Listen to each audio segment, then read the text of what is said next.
আসসালামু আলাইকুম সবাইকে। আজকে একদম নতুন একটা রেসিপি নিয়ে আমি আসলাম, সর্ষে বাটা দিয়ে মুরগির মাংস। আমি তো এখন পর্যন্ত ফেসবুকে দেখিনি, আপনারা কি দেখেছেন? দেখলে আমাকে অবশ্যই জানাবেন। তো আমি আজকে বরাবরের মতো যেভাবে আমি মুরগি রান্না করি সেভাবেই রান্না করব, শুধু সাথে অ্যাড হবে সর্ষে বাটা। খুব খেয়াল করে রান্না করতে হবে, কারণ সর্ষে বাটা পোড়ানো যাবে না, পোড়ালেই এটার মধ্যে তেতো স্বাদ চলে আসবে। আমার তো খুবই ভালো লেগেছিল, আপনারা সবাই খাবেন। একদম নর্মালি আমরা যেভাবে মুরগি রান্না করি বাসায় সেভাবেই রান্না করবেন, শুধু অ্যাড করে মশলা কষানোর সময় সর্ষে বাটা অ্যাড করে দিবেন। খেয়ে সবাই আমাকে জানাবেন কেমন লাগলো, কারণ আমার তো খুব ভালো লেগেছিল, বাচ্চারাও খুব পছন্দ করেছে।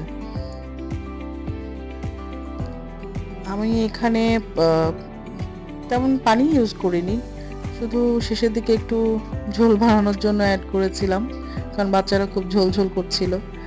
এই তো, এখানে বেশি কিছু বলারও নেই, দেখানোরও নেই, কারণ আমরা সবাই যেভাবে মুরগি রান্না করি সেভাবেই আমি করেছি। কিন্তু এটা এত মজা হয়েছিল, মুরগির যে একটা গন্ধ থাকে আলাদা, সেটা একদম লাগছিল না।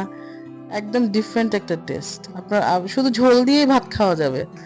আর এটা আমরা পরে রুটি দিয়েও খেয়েছিলাম, সেটাও খুব ভালো লেগেছিল।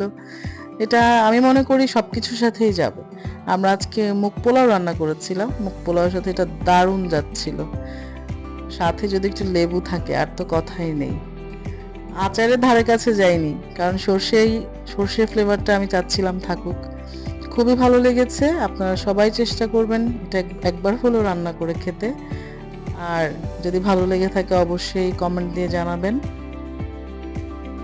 আমার তো ভয়েস দিতে দিতে আবারও খেতে ইচ্ছে করছে।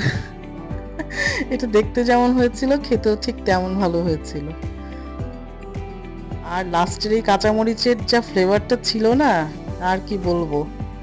আপনারা আপনাদের পছন্দ মতো ঝাল মশলা সবকিছু দিয়ে করে খাবেন অবশ্যই, আর আমাকে জানাবেন কেমন লাগছে, কেমন লেগেছে। এই যে চলে এসেছে মুগ পোলাও। এখন আমি এটাতে উপর নিয়ে নিলাম মুরগি দিয়ে সর্ষে বাটার ঝোল।